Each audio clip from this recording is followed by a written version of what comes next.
strike into the crowd. வணக்கம் நண்பர்களே, welcome to my channel CCF உங்கள் cricket with mister cocktail furious. இப்போ நம்ம டிஸ்கஸ் பண்ண போற டாபிக் WPL 2025 மேட்ச் 6 ரிவ்யூ தான் நம்ம டிஸ்கஸ் பண்ண போறோம். Between Delhi Capitals vs UP Warriors at வதோதரால வந்து பாத்தீங்கன்னா இந்த பர்டிகுலர் மேட்ச் தான் லாஸ்ட் மேட்ச். டோட்டலா 6 மேட்சஸ் நடந்திருக்கு. ஒரு விஷயம் மட்டும் நம்மளுக்கு கிளாரிட்டி கொடுத்துருக்காங்க இந்த 6 மேட்சஸ்ல. அதாவது இந்த பிச்சில், அதாவது எஸ்பெஷலி இந்த வதோதரா கிரவுண்ட்ல நீங்க டாஸை வின் பண்ணி சேஸ் பண்ணிட்டீங்கன்னா நீங்க கன்ஃபார்ம் வின். அதே தான் இந்த மேட்ச்லயும் ஆச்சு. டெல்லி கேபிட்டல்ஸ் டாஸை வின் பண்ணி சேசிங் எடுத்தாங்க and 166 runs UP Warriors post பண்ணாங்க. Much better batting performance compare to previous match. புரியுதா உங்களுக்கு? பட் ஸ்டில் அவங்க வந்து பாத்தீங்கன்னா அவங்களோட ஃபீல்டிங் அண்ட் கேச்சிங் படு ஒஸ்டா இருந்ததுங்க. I can still remember last இயரும் வந்து பாத்தீங்கன்னா இந்த மாதிரிதான் கையில இருந்த மேட்சஸ் நிறைய தோத்தாங்க. பிளஸ் அவங்களோட ஃபீல்டிங் அண்ட் கேச்சிங் ரொம்பவே படுமட்டமா இருந்துச்சு லாஸ்ட் இயர்.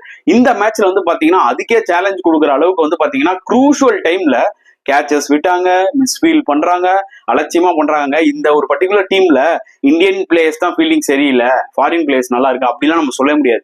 ஃபாரின் பிளேயர்ஸ் தான் இருக்கிறதுலே மட்டமா கேச்சிங் அண்ட் ஃபீல்டிங் பண்ணிட்டு இருக்காங்க.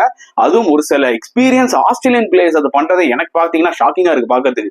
தஹலியா மெக்ரத்லாம் வந்து பாத்தீங்கன்னா இந்த 2 மேட்ச்ல பெருசா அவங்க பெர்ஃபார்மன்ஸும் காமிக்கல. பிளஸ் அவங்களோட ஃபீல்டிங்கும் வந்து பாத்தீங்கன்னா ரொம்ப போரா இருக்கு. எனக்கு இதெல்லாம் ஆச்சரியமா இருக்கு. ஏன்னா அவங்க கண்ட்ரிக்கு விளையாடும் போது they use to set some standards.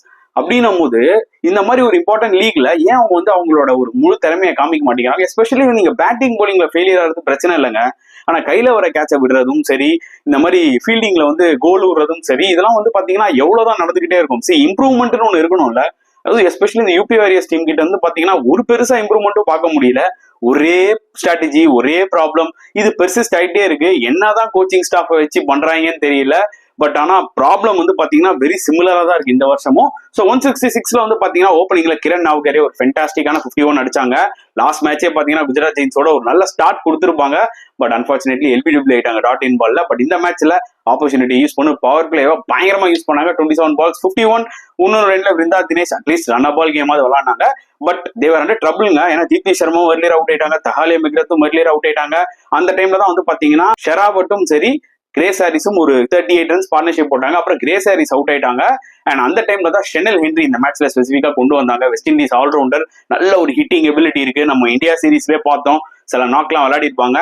அவங்க வந்து குரூஷலான ஒரு 33 அடிச்சாங்க ஜஸ்ட் 13 balls.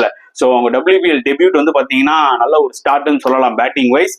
ஸோ அவங்க அடிச்ச ஒரு 33 in 13 balls இருக்கட்டும், அந்த பக்கம் ஷேவர்ட் வந்து பாத்தீங்கன்னா ஒரு யூஸ்ஃபுல் 37 இருக்கட்டும், இதெல்லாம் தான் மெயின் ரீசன் அவங்க 166 அச்சீவ் பண்ணேன். இந்த பக்கம் நீங்க டெல்லி கேபிட்டல்ஸ் போலிங் எடுத்துக்கிட்டீங்கன்னா ஆப்வியஸ்லிங்க அவங்க கிட்ட நல்ல ஒரு எக்ஸ்பீரியன்ஸ் இருக்கு. புரியுதா உங்களுக்கு?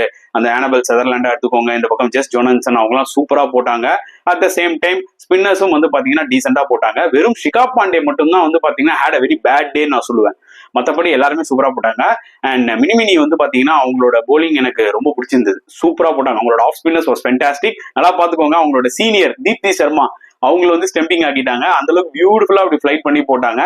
And obviously it was a good bowling performance from Delhi Capitals. except Shikha Pandey கொஞ்சம் பெட்டரா பண்ணியிருந்தாங்கன்னா ஒரு 150க்கு ரெஸ்ட்ரிக்ட் பண்ணிருக்கலாம். இந்த டார்கெட்டா வழக்கம் போல வந்து பாத்தீங்கன்னா ஒரு சூப்பர் ஸ்டார்ட் கொடுத்தாங்க Delhi Capitals. Both Lanning as well as Shafali Verma, one of the most destructive openers in WPL history. அதுல எந்த டவுட்டுமே இல்ல. அவங்க ஒரு 65 ரன்ஸ் ஓப்பனிங் பார்ட்னர்ஷிப் போட்டாங்க. அப்புறம் ஷஃபாலி வர்மா அவுட் ஆயிட்டாங்க.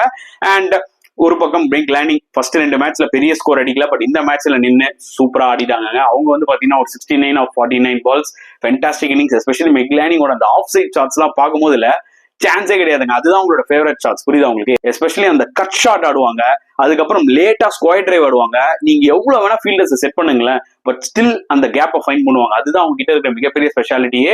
Jemimah Rodrigues duck out, 2 failure ஆக்சுவலா இந்த சீரீஸ்ல. செகண்ட் மேட்ச்ல வந்து ஒரு நல்ல 30 ரன்ஸ் அடிச்சாங்க. பட் இந்த மேட்ச்லயும் சீக்கிரமா அவுட் ஆயிட்டாங்க. ஒரு ஷார்ட் செலக்ஷன் ஒரு கேள்விக்குறியா நிக்குது.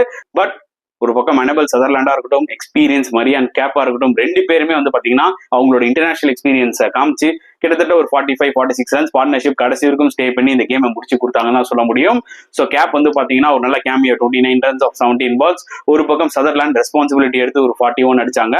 ஸோ நிஜமாவே ப்ரொஃபஷனலா இருந்துச்சு அவங்க கேமை முடிக்கும் போது. ஸோ இம்பார்ட்டன்ட் 2 points எடுத்துட்டாங்க. அதுல எந்த டவுட்டுமே இல்லை. டோட்டலா 4 pointsல இருக்காங்க இப்போ டெல்லி. அண்ட் இன்னொரு பக்கம் யூபி வாரியர்ஸ் போலிங் எடுத்துக்கிட்டீங்கன்னா far better bowling compare to last match. Last மேட்ச்ல நம்ம போலர்ஸ் குறை சொல்லி ஒரு பிரயோஜனம் இல்லை. ஏன்னா 120 தான் அடிச்சிருந்தாங்க. பட் இந்த 166 அவங்க நல்லா போட்டாங்க. அன்பார்ச்சுனேட்லி கேட்சோ இல்ல ஃபீல்டிங் எல்லாம் பண்ணியிருந்தா யூபி வாரியர்ஸ் சொல்ல முடியாதுங்க, இந்த மேட்சை வின் பண்ணாலும் பண்ணிருக்கலாம். ஏன்னா 19.5 வரைக்கும் போச்சு. புரியுதா உங்களுக்கு? வழக்கம் போல தீப்தி சர்மா, எக்கல்ஸ்டன்லாம் சூப்பரா எக்கனாமிக்கலா போட்டு ஒரு விக்கெட் எடுத்துட்டாங்க, புரியுதா உங்களுக்கு? மற்றபடி ஃபாஸ்ட் bowling டிபார்ட்மெண்ட் கொஞ்சம் வீக்கா இருக்கு, பட் ஸ்டில் அவங்க பெட்டரா பெர்ஃபார்ம் பண்ணாங்க. பட் ஃபீல்டிங் அண்ட் கேட்சிங் இன்னுமே நல்லா இருந்ததுன்னா இந்த டீம் வந்து இன்னைக்கு கண்டிப்பா ஒரு 2 பாயிண்ட்ஸ் எடுத்திருக்கும். ஸோ இது ஒரு மிகப்பெரிய கன்சர்ன். இந்த மாதிரி ஒரு ஃபீல்டிங்கை வச்சுக்கிட்டு நீங்க வந்து டெஃபினட்டா ஒரு மேட்ச் கூட இந்த சீசன்ல வின் பண்ண முடியாதுன்றதுதான் என்னோட ஒரு கருத்து. பார்க்கலாம். அடுத்த செட் ஆஃப் மேட்சஸ் வந்து பாத்தீங்கன்னா பெங்களூருல நடக்க போது. It's going to be really fun. ஏன்னா அங்க வந்து பாத்தீங்கன்னா ஆர்சிபி ஃபேன்ஸ் ஆல்மோஸ்ட் ஃபுல்லா வருவாங்க எல்லா ஆர்சிபி மேட்சஸ்க்கும். So it's going to be really fun, அதுல எந்த டவுட்டுமே இல்லை. அதே மாதிரி அதர் மேட்சஸ்க்கும் பாத்தீங்கன்னா கொஞ்சம் கிரௌட் டீசெண்டா வருவாங்க. வதோதராலையும் வந்து பாத்தீங்கன்னா நல்லாவே கிரௌட் வந்தாங்க. Definitely they would have enjoyed this all 6 matches, அதுல எந்த டவுட்டுமே இல்லை. ஸோ இந்த மேட்சை பத்தி நீங்க என்ன ஃபீல் பண்றீங்க? மறக்காம கமெண்ட் செக்ஷன்ல போடுங்க. இந்த வீடியோ பிடிச்சிருந்தா லைக் பண்ணுங்க, ஷேர் பண்ணுங்க, முடிஞ்சா சப்ஸ்கிரைப் பண்ணுங்க. ஸோ நெக்ஸ்ட் வீடியோல பார்க்கலாம் ஃப்ரெண்ட்ஸ். அன்டில் தென் பாய்.